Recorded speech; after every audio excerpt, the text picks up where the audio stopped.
हैं, मेरी सामर्थ्य नहीं है मैं किसी को शांति प्रदान कर सकूं, किसी को ज्ञान प्रदान कर सकूं, मेरे में सामर्थ्य नहीं। पर जो सामर्थ्यवान है वो बैठ करके बुलवा रहे हैं, उससे शांति हो रही, वो उन महापुरुषों को प्रणाम है जिनकी वाणी में ऐसी सामर्थ्य है, जो कृपा करके ऐसा हृदय में दे रहे हैं।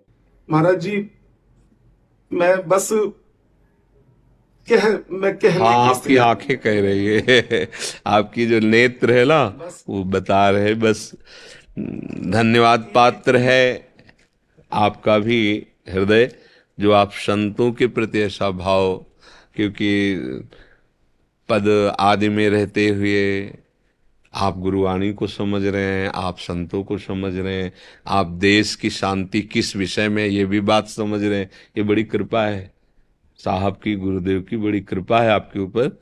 बस ऐसे ही चलते रहिए और हमारा जीवन महापुरुषों की कृपा से चल रहा है। महाराज जी, एक विनती है, परमात्मा से अरदास करिएगा कि हम लोगों को भी जैसे नाम सिमरन, जैसे हम लोग कभी कर पाते हैं कभी नहीं कर पाते हैं, आप लोग तो अब स्वयं में ही सिद्ध हो चुके हैं। थोड़ा हम लोग के ऊपर भी ईश्वर की कृपा हो।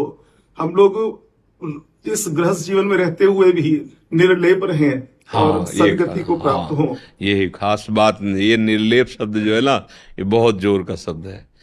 गृहस्थी में रहते हुए, भोगों में रहते हुए निर्लेप, जो जल में कमल का फूल रहे, बहुत जोर की बात है कि जो किसी की अपेक्षा नहीं रखते, समस्त भोगों में रहते हुए भी किसी में भोगासक्त नहीं होते, ये गुरु प्रसाद से होता है।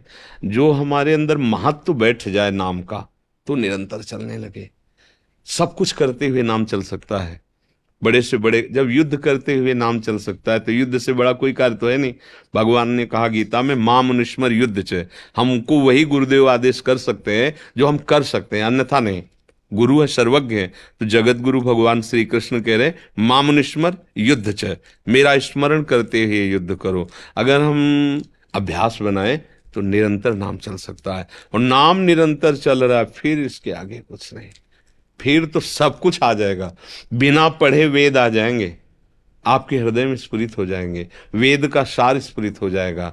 जो छुपा हुआ माया में तत्व अपने आप को गुप्त रखे ना, वो आपके नेत्रों से बच नहीं पाएगा।